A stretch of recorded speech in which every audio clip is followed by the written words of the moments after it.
आज बताना है पाइथागोरस प्रमेय में। ठीक है, इसमें दिखाना है कि कर्ण का स्क्वायर, ये कर्ण का स्क्वायर लंब के स्क्वायर प्लस में आधार के स्क्वायर के बराबर होगा। ठीक है, कर्ण का स्क्वायर बराबर लंब का स्क्वायर प्लस में आधार का स्क्वायर। तो इसके पहले डिफाइन करते हैं क्या क्या इसमें होगा। ये जो है इसमें यहाँ पे ये जो इस तरीके से डॉट डॉट में है और एक यहाँ से इस तरीके का लाइनिंग है, तो अगर ये लंब होगा तो फिर ये आधार होगा, और अगर ये आधार हो तो ये लंब होगा। यहाँ पे अगर ये आधार होगा तो ये लंब होगा, और अगर ये लंब हुआ तो ये आधार होगा। यानी कहने का अर्थ है किसी भी हालत में, ठीक है, कहने का अर्थ है किसी भी हालत में ये जो होगा इस त्रिभुज का कर्ण कहलाएगा। तो मैं इसे लिख देता हूँ, ये हुआ कर्ण। ठीक है, और इस त्रिभुज का कर्ण कौन सा कहलाएगा, तो इस पे देखिए, इस पे जो ये और ये दोनों भुजाएं एक दूसरे के परस्पर होंगे, यानी ये होगा लंब तो ये होगा आधार, और ये होगा आधार तो ये होगा लंब, यानी ये होगा यहाँ से यहाँ पूरा क्या होगा कर्ण। तो इसे भी मैं कर्ण लिख लेता हूँ। ठीक है, नेक्स्ट तीसरा इमेज ये है कि इसमें कौन सा कर्ण होगा, कौन सा आधार होगा, कौन सा लंब होगा। ठीक है, तो ये देखिए यहाँ से यहाँ इस तरीके से डॉट डॉट किया हुआ है, और एक इधर है, यानी BD और DC।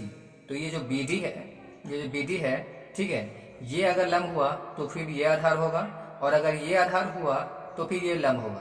तो कहने का अर्थ है ये लंब तो ये आधार, और ये आधार तो ये लंब। तो इसका अर्थ ये निकल रहा है, निष्कर्ष इसमें ये निकल रहा है कि इसका जो कर्ण होगा वो ये भुजा होगी।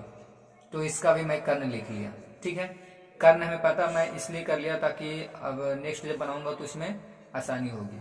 तो अब चलिए देखते हैं। अब पहले ये देखते हैं ना कि मैं इसमें ज़्यादा लिखने वाला कार्य नहीं कर रहा हूँ, फिर भी मैं एक दो लाइन लिख लेता हूँ। मान लीजिए, ठीक है, मान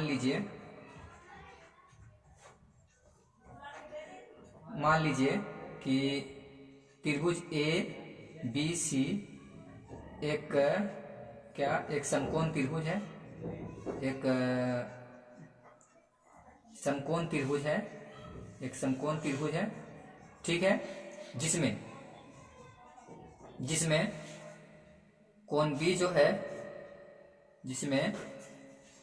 जो है, कोण B वो क्या है, 90 डिग्री है।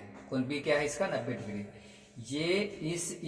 ये जो दो इमेज है वो इससे काट कर बनाया गया है। ये है जो इसका ऊपरी वाला भाग है, और ये है जो इसका निचला वाला भाग है। ये इमेज इसका है और ये इमेज इसका है। मैं इमेज का नाम देता हूँ, जैसे ये इमेज 1 है, फर्स्ट है, तो ये फर्स्ट हुआ, और ये सेकंड है। ठीक है, तो ये इमेज सेकंड है। कहने का अर्थ है इसमें दो इमेज है, एक ये वाला और एक ये वाला। तो ऊपर वाला का काट कर मैं यहाँ निकाल कर लिखा हूँ, और फिर नीचे वाला को काट कर यहाँ निकाल कर लिखा हूँ। ठीक है, ये दोनों क्लियर हो गया। ठीक है, अब यहाँ पे मान लीजिए कि त्रिभुज ABC एक समकोण त्रिभुज है। अभी मान रहे हैं जिसमें कोण B बराबर इसमें क्या है, 90 डिग्री है। अगर रचना करना चाहते हैं तो रचना इसमें इस तरह से लिखेंगे। ठीक है, रचना कुछ इस तरीका से है कि इसमें क्या है कि B से BD लंब AC पे डाला, यानी B से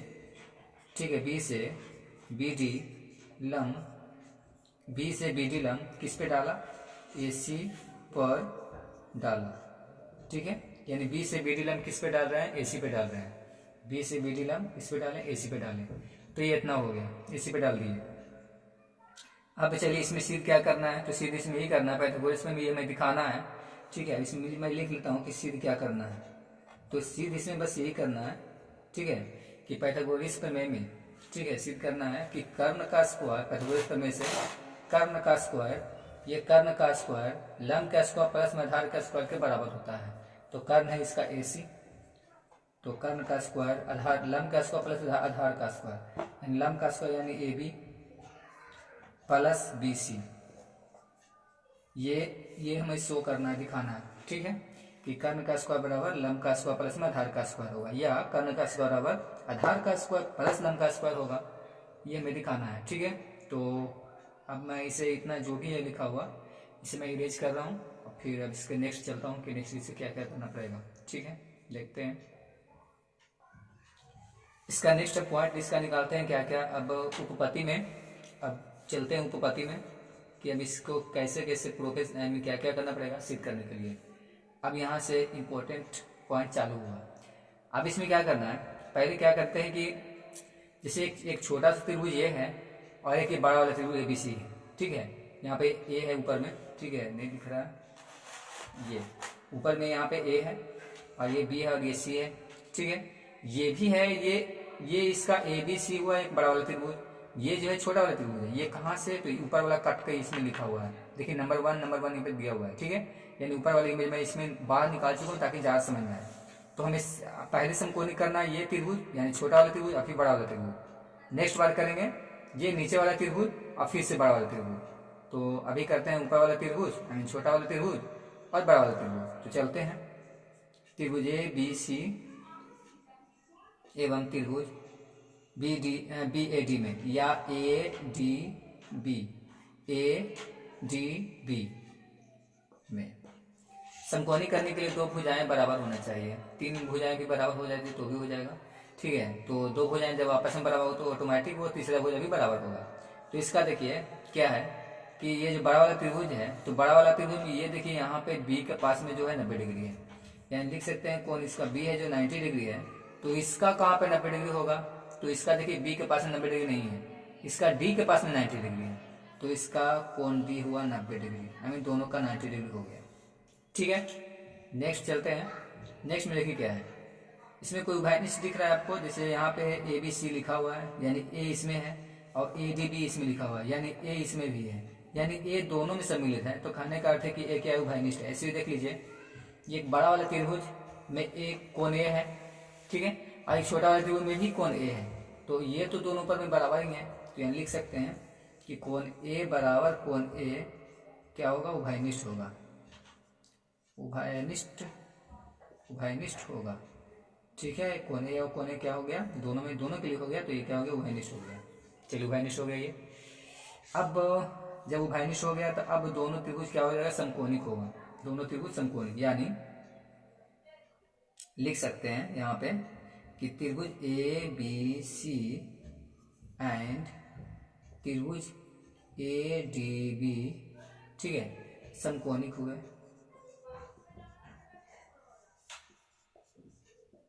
समकोणिक हुए, ये दोनों त्रिभुज क्या हुआ, समकोणिक हुए। तो जब समकोणिक हुए तो अब भुजाएं अनुपातिक कर सकते हैं। तो अब इसका भुजाएं अनुपातिक कर लेते हैं, और सिमिलरली जैसे ये ऊपर वाला हुआ ठीक उसी तरीका से नीचे वाला भी होगा, ठीक है। पहले से हम कर लेते हैं पूरा।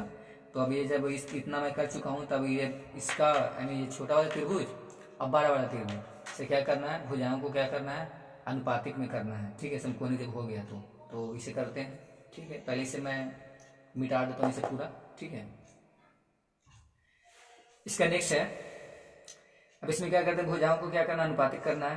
तो आपको ये पहले कंफर्म हो जाना चाहिए कि जब मैं इसका, जैसे कि इसका लंब लिया और फिर इसका कर्ण लूंगा, तो इसका ये छोटा वाला त्रिभुज को भी जिसको से समकोणिक हुआ है, जैसे कौन कौन सा त्रिभुज समकोणिक हुआ था, ये बड़ा वाला ABC और एक इसका छोटा वाला ABD, तो ये दोनों समकोणिक हुआ है। तो इसका बड़ा वाला, तो इस बड़ा वाला त्रिभुज का एक लंब इसमें, ठीक है, तो ये छोटा वाला त्रिभुज का भी लंब चाहिए, और इसमें इसका कर्ण, तो इसमें इसका भी कर्ण चाहिए, ये इनको काम चाहिए। ये बीच वाला कभी भी यूज मत कीजिएगा, ये जो डॉट डॉट वाला है ना, इसी भुजा को आप यूज मत कीजिएगा। जैसे BD है, BD को आपको यूज नहीं करना है, ना ही इसमें और ना ही इसमें, बाकी सब ऑटोमेटिक बनेगा, ठीक है। तो चलिए देखते हैं, तो इसका क्या करते हैं, लंब बटा कर्ण लेते हैं। तो इसमें भी क्या लेंगे, लंब बटा कर्ण ही लेंगे, ठीक है, लंब बटा कर्ण। तो इसका भी छोटा वाला का भी लंब बटा कर्ण, तो इसका लेते हैं लंब बटा कर्ण। तो लंब है AP, ठीक है, तो कर्ण है इसका AC, इसका भी लंब बटा कर्ण लीजिए। तो लंब में कितना है, तो लंब में देखिए इसका ये लंब नहीं है, इसका ये तो कर्ण है ना, लंब अगर AD मानेंगे, ठीक है, हाँ, तो ये तो इसको लेना ही पड़ जाएगा, नहीं कर्ण चाहिए ना, कर्ण चाहिए, हाँ, तो ये नहीं लेना पड़ेगा। जैसे कर्ण बोल रहा था, इसमें कर्ण हम ले रहे हैं लंब बटा कर्ण, तो इसमें भी लंब बटा कर्ण चाहिए। तो इसे आप आधार मान लीजिए, ये जो इस तरह से डॉट डॉट है उसे आप आधार मानिए। तो ये हुआ लंब, ये हुआ कर्ण, तो लंब बटा कर्ण इसमें भी कर देते हैं। इसमें चले लंब बटा कर्ण, तो इसमें भी लंब बटा कर्ण ही चाहिए। ध्यान दीजिए, लंब बटा कर्ण, तो पहले लंब चाहिए बाद में कर्ण चाहिए, यानी लंब इसका कौन सा है, AD, तो इसका लंब ये माने AD, तो कर्ण इसका कर्ण तो वही है AB। चलिए इस तरीका से हुआ, इसको क्रॉस मल्टीप्लाई करते हैं, तो ये कुछ इस तरीका से होगा, AB स्क्वायर बराबर AC गुना AD, ठीक है। इसे मानते हैं इक्वेशन फर्स्ट। अब देखिए सिमिलरली, एकदम सेम टू सेम सिमिलरली इसका और इसका अनुपातिक करना है। पहले ये ए बी स्क्वायर बराबर लेके चला है कितना, ए सी गुना ए डी, ये हमें ज्ञात हो चुका है। अब मैं इसे बाद में यूज करूंगा। पहले मैं क्या कर लेता हूँ, इसका आई मीन छोटा वाला का, ये आई मीन नीचे वाला, इसकी त्रिभुज का निचला वाला भाग यानी ये है, ठीक है, और ये फिर पूरा में। अब मैं इन दोनों को आई मीन जो बड़ा वाला त्रिभुज है ए बी सी और छोटा वाला बी डी सी, इन दोनों को अब समकोणिक करके और फिर इसका भुजाएं इस तरीके से अनुपातिक करेंगे, ठीक है। तो पहले मैं इक्वेशन ये निकाल के लेकर चला हूँ कितना, ए बी स्क्वायर बराबर ए सी गुना ए डी। इसे भी ब्रेक करते हैं, इसे रोकते हैं। अब पहले समकोणिक करके उससे भी इस तरीके से भुजाओं ज्ञात कर लेते हैं, फिर उसके आगे काम करना पड़ेगा, ठीक है। तो चलिए चलते हैं पहले इसका और पूरे का, दोनों को समकोणिक करते हैं तो देखते हैं, ठीक है। ये हम इतना निकाल के लेके चला है, इसको हम बगल में कहीं पे लिख लेता हूँ, यहाँ पे लिख लेते हैं, ठीक है। ए बी स्क्वायर बराबर आ चुका है ए सी गुना क्या है ए डी, मैं इसके बगल में लिख चुका हूँ, ठीक है, कि ए बी स्क्वायर बराबर क्या आया है ए सी गुना ए डी। तो अब इसे मैं फिर से रीज करता हूँ, ठीक है। और अब समकोणिक करते हैं किसमें, इस छोटा वाला में, आई मीन निचला वाला भाग में, त्रिभुज का निचला वाला भाग में और बड़ा वाला में। तो फिर से चलते हैं त्रिभुज ए बी सी एंड त्रिभुज बी डी सी में, ठीक है। ये दोनों त्रिभुज में काम करना है। तो यहाँ देखिए इसमें क्या है, बड़ा वाला में कोण बी है 90 डिग्री, तो ये छोटा वाला में भी कोण बी, यहाँ पे भी 90 डिग्री है, इसका भी। तो चलिए दोनों का 90 डिग्री हुआ। इसमें क्या है, यहाँ पे देखिए इस त्रिभुज में ही देखिए सी इसमें भी है तो सी इसमें भी है, यानी ये बड़ा वाला त्रिभुज का भी सी ये वही चीज है, तो छोटा वाला त्रिभुज में भी सी वही चीज है, यानी दोनों के उभयनिष्ठ हुआ। यानी कोण सी बराबर कोण सी क्या हुआ, उभयनिष्ठ है, उभयनिष्ठ चलिए उभयनिष्ठ हो गया, ये दोनों उभयनिष्ठ हो गया। तो अब ये कोण तो ऑटोमेटिक बराबर होगा, यानी ये दोनों त्रिभुज क्या हुआ, समकोणिक हुआ। यानी लिख सकते हैं कि त्रिभुज ए बी सी एवं, ठीक है, त्रिभुज बी डी सी समकोणिक हुए, ये दोनों त्रिभुज क्या हो गया, समकोणिक हो गया। तो चलिए ये दोनों त्रिभुज समकोणिक हो गया। कौन कौन सा, ये बड़ा वाला भाग और इसका निचला वाला भाग, यानी ये वाला, दोनों समकोणिक हुआ। अब जब दोनों समकोणिक हो गया तब इसका भुजाओं क्या होगा, अनुपातिक होगा। तब भुजाएं अनुपात करने के लिए इसे मैं पहले हटा देता हूँ, ठीक है। इसे दोबारा नहीं भी लिख सकते हैं, इससे कोई मतलब नहीं है, बस इसका फर्स्ट बार में दिखा दीजिएगा ऊपर वाला का और एक बड़ा वाला का समकोणिक करके, और दुआरे वाला भाग में जो दूसरा वाला भाग होगा तो इसे मैं सिमिलरली लिखकर इसका डायरेक्ट अनुपातिक कर सकते हैं, उससे कोई फर्क नहीं पड़ेगा, ठीक है। लेकिन मैं कर दिया हूँ, पहला बार है तो इसमें कर दिया, ठीक है। अब इसे हटा देता हूँ मैं। अब इसका नेक्स्ट है, अब इसका भी अनुपातिक करना है, तो क्योंकि समकोणिक दिखा चुके हैं तो भुजाएं क्या करना पड़ेगा, अनुपातिक करना पड़ेगा। पहले बार में स्टेप में क्या था, लंब बटा कर्ण किए थे, इस बार क्या करेंगे, आधार बटा कर्ण करेंगे, ताकि आधार भी ऐसे ये वाला और ये वाला सम्मिलित हुआ, तो नेक्स्ट बार ये वाला सम्मिलित करेंगे तो ये कॉमन आ जाएगा, कॉमन होगा ये, और इसको ये भी आ जाएगा, यानी ये वाला आ चुका है, अब ये वाला और ये वाला कर लेंगे तो दोनों आ जाएगा। तो जब दोनों आ जाएगा तो हो जाएगा कर्ण का स्क्वायर बराबर लंब का स्क्वायर प्लस में आधार का स्क्वायर, ठीक है। क्योंकि कर्ण का स्क्वायर क्यों हुआ, आप देखिए कर्ण का स्क्वायर ये ऐसा इसलिए हो रहा है, यहाँ से यहाँ ये बार बार दोबारा आ रहा है, फिर से यहाँ से यहाँ दोबारा आ रहा है, ठीक है। स्क्वायर तो तीनों को होगा, लेकिन इसमें कर्ण इसमें से भी आएगा और कर्ण इसमें से भी आएगा। खैर आगे देखते हैं तो ज़्यादा समझ में आएगा। तो इसमें क्या करते हैं, अब दोनों को समकोणिक हो चुका है, ये निचला वाला भाग और बड़ा वाला त्रिभुज, तो भुजाएं क्या करना पड़ेगा, अनुपातिक। तो ऐसा करते हैं कि बी सी बटा ए सी, यानी इसमें उस बार क्या किए थे, लंब बटा कर्ण, इस बार किए हैं आधार बटा कर्ण। और ये बी सी देखिए इसका आधार है, बड़ा वाला त्रिभुज का बी सी आधार है और कर्ण ए सी तो है ही, ठीक है। और ये छोटा वाला त्रिभुज में इसमें, तो इसका कर्ण कौन सा है, हमें क्या चाहिए, आधार बटा कर्ण चाहिए, तो आधार इसका आधार हमें चाहिए। तो पहले ही मैं बता चुका था आधार कौन सा होगा, कर्ण कौन सा होगा, क्या क्या कौन सा होगा, ठीक है। तो अगर इसे हम इसमें लंब मानते हैं, ये तो कर्ण हुआ, हमें आधार बटा कर्ण चाहिए, तो चलिए इसे मानते हैं आधार, यानी आधार बटा कर्ण। आधार कौन सा है, बी सी, और कर्ण कौन सा है, तो बी सी। फिर से देखिए क्रॉस मल्टीप्लाई कीजिए, तो जब क्रॉस मल्टीप्लाई करेंगे तो बी सी स्क्वायर, ये B C square, B C square और A C Guna D C. ये इक्वेशन सेकंड हुआ, फर्स्ट में पहले निकाल चुका था। अब दोनों इमेज को दोनों जो है इक्वेशन, दोनों को क्या करते हैं, आपस में जोड़ देते हैं, ठीक है। तो चलिए जोड़ते हैं, इसे हटा देते हैं, ठीक है। इसका क्या आ चुका है, बी सी स्क्वायर बराबर ए सी गुना डी सी। तो दोनों को जोड़ देते हैं। तो चलिए मैं इसे लगातार जोड़ कर दिखा देता हूँ। तो अब नेक्स्ट है, पहला इक्वेशन था एक ही पक्षों में जोड़ते हैं, एक ही पक्षों में जोड़ने, एक ही पक्षों में जोड़ने पर, यानी उसमें क्या था, ए बी स्क्वायर था, पहला वाला था ए बी स्क्वायर, और इसमें क्या आया बी सी स्क्वायर, जोड़ना है ना, बी सी स्क्वायर प्लस में बी सी स्क्वायर। तो ए बी स्क्वायर का वो साइड वाला कितना था, ए बी स्क्वायर का वो साइड वाला कितना था, तो देखिए यहाँ पर मैं रखे हैं लिख कर, ए सी गुना ए डी था। ठीक है, कितना था, ए सी गुना ए डी। तो इसमें भी लिख देते हैं A C Guna A D, यानी ए सी गुना ए डी। और इसका कितना आया है, तो इसका आया ए सी गुना डी सी। क्या आया, ए सी गुना डी सी। तो इसका लिखते हैं जोड़ में करके ए सी गुना डी सी। अब ये हुआ। अब यहाँ से क्या आ रहा है, ए बी का स्क्वायर प्लस में बी सी का स्क्वायर इक्वल, इसमें क्या है कि इसमें ए सी देखिए डबल बार आ चुका है। ठीक है, ए सी क्या है, डबल बार है, इसे ए सी एक कॉमन कर लेते हैं। तो यहाँ से बचेगा ए डी और ये बचेगा डी सी। ठीक है, ये बचा ए डी और ये बचा डी सी। अब इमेज में आप देखिए कि इमेज में क्या है, इमेज में कुछ इस तरीका से है कि A D plus D C, ऐसा ही तो है, A D plus D C. A D plus D C को लिख सकते हैं A C, A D plus D C को क्या लिखा जा सकता है, ए सी। जिसे इतना जोड़ इतना, इतना जोड़ इतना, पूरा इतना हुआ। ठीक है, यानी ए सी लिखा जा सकता है ए डी जोड़ डी सी। तो लिख देते हैं कि ए बी स्क्वायर बराबर प्लस बी सी स्क्वायर बराबर, ये तो ए सी पहले से है, और ए डी जोड़ डी सी को क्या लिखा जा सकता है, ए सी लिखा जा सकता है।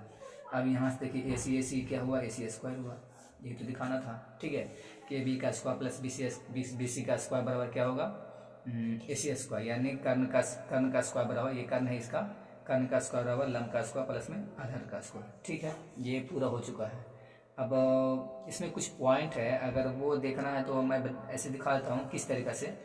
पहले जब पैथागोरस प्रमेय अगर सिद्ध करना है, ये तो हो चुका है पूरा। ठीक है, मैं सबमिट कर देता हूँ। पहले अगर पैथागोरस प्रमेय, पहले अगर आपको पैथागोरस प्रमेय सिद्ध करना है तो पहले आप ये समझ लीजिए। ठीक है, तो पहले आपको क्या करना है, देखिए सिद्ध करने में क्या दिया जाता है कि ए सी स्क्वायर बराबर दिया जाता है ए बी स्क्वायर प्लस में बी सी स्क्वायर। ठीक है, कर्ण का स्क्वायर बराबर लंब का स्क्वायर प्लस में आधार का स्क्वायर बराबर। तो इसमें बस एक ही पॉइंट याद रखना है, पहले जब आपको प्रूफ करना है, ठीक है, तो लंब बटा कर्ण से चलिए, और नेक्स्ट बार चलेगा तो बस खाली आधार बटा कर्ण से चलिए। ये पहला स्टेप है, इसका पहला स्टेप ये हुआ, और सेकंड स्टेप ये हुआ कि आधार बटा कर्ण से चलना है। नेक्स्ट बार आधार बटा कर्ण से, बस यही दो टॉपिक देखना है कि पहला बार हमें पहला टाइम में जो लंब बटा कर्ण से चलना है, दूसरा टाइम में आधा बटा कर्ण से चलना है। अगर ये प्रक्रिया अपना लेंगे, ठीक है, तो गलती होने का चांसेस बहुत ही कम है, गलती होगा ही नहीं। ठीक है, जिसे मैं भी वैसे ही चला। अब मैं डायरेक्टली प्रूफ करके दिखाता हूँ कि किस तरीके से प्रूफ किया जा सकता है डायरेक्टली, कोई ज़्यादा लंबा जैसे लिखना वखना कुछ नहीं है। डायरेक्टली अगर समकोणिक करने आएगा तो समकोणिक करने में कुछ भी नहीं है, समकोणिक तुरंत होगा। कैसे होगा, जब आपस में दो कोण बराबर होगा, इसका 90 डिग्री हुआ तो समकोणिक हो गया, दो कोण बराबर हुआ तो, क्योंकि सिंगल जो बचा वो तो ऑटोमेटिक बराबर होगा। तो अब मैं डायरेक्टली आपको प्रूफ करके दिखाता हूँ डायरेक्टली, ठीक है, बिना समकोणिक किए हुए। तो मैं बस इसलिए ऐसा कर रहा हूँ ताकि समकोणिक क्या बोला जाता है उसे, प्रूफ करने में दिक्कत ना हो। तो इसको क्या करना है, देखिए इसको क्या करना है, इसे क्या करना है, पहले मैं क्वेश्चन पर गौर करवाता हूँ आपको। तो क्वेश्चन है आपका कि ए सी स्क्वायर बराबर होना चाहिए ए बी का स्क्वायर प्लस में बी सी का स्क्वायर, ये आपका क्वेश्चन है। तो इसमें पहले क्या है, ए बी स्क्वायर, ये लाइन लाना है, ये आपको ऑटोमेटिक अपने से आएगा। ठीक है, ये दोनों को खोजना है, ए बी स्क्वायर। तो ए बी स्क्वायर यानी हमको ए बी चाहिए, तो आप ए बी बटा और फिर से नीचे ए बी लिख लीजिए। और एक बात गौर कीजिएगा, जो ये वाला डॉट डॉट जो दिए हैं इसे आपको यूज नहीं करना है। ठीक है, समझ लीजिए आप काल्पनिक है तो इसे यूज नहीं करना है, बाकी सब ऑटोमेटिक होगा। ए बी, और हम अब क्या कहें, इसमें दो तीन स्टेप पकड़िए। इसमें क्या चलना है, कर्ण बटा पहला में चलना है, ठीक है, लंब बटा कर्ण से चलना है। पहला टॉपिक में क्या करना है कि लंब से कर्ण चलना है, और पहला स्टेप इसका, ठीक है। और सेकंड स्टेप है कि आधार और कर्ण से चलना है, ठीक है, आधार और कर्ण से चलना है। सेकंड स्टेप इसका ये है कि आधार और कर्ण, पहला में लंब बटा कर्ण और दूसरा में आधार बटा कर्ण से ऑटोमेटिक से बन जाएगा। ठीक है, जिसमें यहाँ भी देख लीजिए ए बी क्या लिखा हुआ है, ए बी, तो ए बी इसका है क्या, है ना, ये क्या है, लंब है, तभी तो हम लंब से करने के लिए बोल रहे हैं। ठीक है, BC, BC इसका क्या है तो देख लीजिए BC इसका क्या है, त्रिभुज का आधार है, तो आधार बटा कर्ण से बोल रहे हैं। अब कर्ण बार बार क्यों बोल रहे हैं, क्योंकि ये क्या है तो इसका कर्म है, इसलिए मैं कर्ण बोल रहा हूँ, क्योंकि 3 भुजाएं तो आना चाहिए। 2 भुजा तो इसमें आ रहा है लंब में, अवधार में, लंब में अवधार तो है ही, तो लंब अवधार तो आ गया, कर्ण दोनों सेम है ना, ठीक है, तो कर्ण इसी ना है, ऐसी तो कर्ण हुआ, तो इसी स्टेप पे इसमें चलेंगे। तो हमें क्या चाहिए, पहले लंब बटा कर्ण से चलना है, तो लंब में हुआ, ये लंब हुआ AB, और कर्ण में कितना है तो AC है ना, यहाँ से यहाँ तक, ठीक है, ये कर्ण में ही चलना है AC, तो ये AC लिख दिए, ठीक है। और हाँ, ऐसा नहीं समझिए कि जब ये वाला मैं मतलब कि ये जो है ये पहला स्टेप और ये वाला है जो दूसरा स्टेप, ऐसा नहीं, ये पूरा एक ही स्टेप है आपका, ये पूरा जो है ना बन रहा है जो एक ही स्टेप का बन रहा है। इसके बाद मतलब कि ये त्रिभुज और बड़ा वाला त्रिभुज, कहने का मतलब है ये फर्स्ट त्रिभुज और पूरा का, तो ये फर्स्ट, तो ये फर्स्ट, यानी फर्स्ट स्टेप में ये प्रक्रिया करना है लंब बटा कर्ण। अब ये साइड हो चाहे तो ये साइड, दोनों का प्रक्रिया वही चलेगा। तो ये AB बटा AC बड़ा वाला त्रिभुज के लिए, देखिए AB बटा AC बड़ा वाला त्रिभुज के लिए है लंब बटा कर्ण। अब छोटा वाला त्रिभुज के लिए भी लंब बटा कर्ण चाहिए, तो लंब बटा कर्ण, तो कर्ण तो हमें पता है कि यही है छोटा वाला त्रिभुज के लिए कर्ण। अब लंब चाहिए, तो लंब ये है, ठीक है, लंब ये है AD, तो इसका वो AD, और हमें क्या चाहिए, कर्ण चाहिए, तो कर्ण तो AB है, AB पहले लिख चुके हैं, ठीक है। अब इसको क्रॉस मल्टीप्लाई कीजिएगा, ठीक है, तो अब जब क्रॉस मल्टीप्लाई कर दीजिए तो कुछ ये इस तरीके से बन जाएगा, यही कोई कि इसका क्रॉस मल्टीप्लाई ऊपर करते हैं, जैसे देखिए ये हो जाएगा AB का स्क्वायर बराबर AC गुना AD, ये कुछ इस तरीके से होगा। अब यही आपको ध्यान में रखना है, फिर से एक निकालिएगा, फिर से ऐसा आएगा, अब इसमें क्या आया, AB स्क्वायर आ गया, फिर से अब निकालेगा तो BC स्क्वायर आएगा, फिर दोनों को ऐड कर देंगे बन जाएगा। फिर समझा देते हैं, इसमें फिर से है नेक्स्ट टाइम कि अब क्या चलना है, आधार और कर्ण से चलना है, आधार और कर्ण।